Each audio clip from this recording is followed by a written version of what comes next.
요양병원에서 1급 지체장애인 환자가 폭행당한 듯 얼굴을 심하게 다쳤다는 제보가 들어왔습니다. 하지만 CCTV도 없고 환자 본인도 의사표현이 불가능해서 누가 폭행했는지조차 알 수 없는 상황인데요. 또 코로나19 사태로 대면 면회까지 어려워지면서 요양시설 내 확대 우려도 커지고 있습니다. 제보는 Y 이준엽 기자입니다. 지난달 29일 요양병원에서 입원한 차남 상태가 좋지 않다는 전화를 받은 기현수 씨. 찾아가 보니 의식을 잃은 채 턱 밑에 멍이 들고 입에 피가 고여 있었습니다. 심하게 폭행당한 것으로 보이는 상처였습니다. 혈줄로 음식이 미개되고 소변에도 피가 나고 심각하구나. 간호사가 마지막으로 본 새벽 2시엔 멀쩡했지만 새벽 5시엔 상처투성이로 변해 있었다는 게 병원 측 얘기입니다.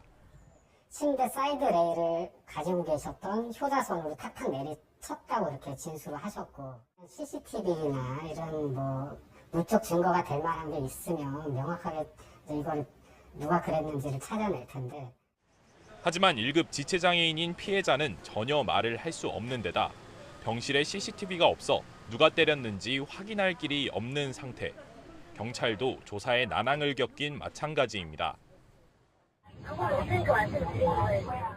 병실을 떠나가지고 어쩔 수가 없는 거예요, 그거는.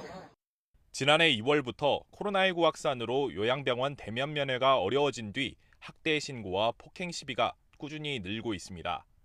지난해 노인의료 주거복지시설에서 학대 신고는 521건으로 전년보다 7% 넘게 증가했습니다.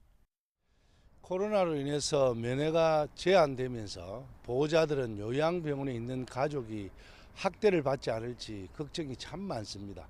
요양병원에 CCTV를 설치하는 법안이 이번 정기국회에 반드시 통과되어야 할 것입니다.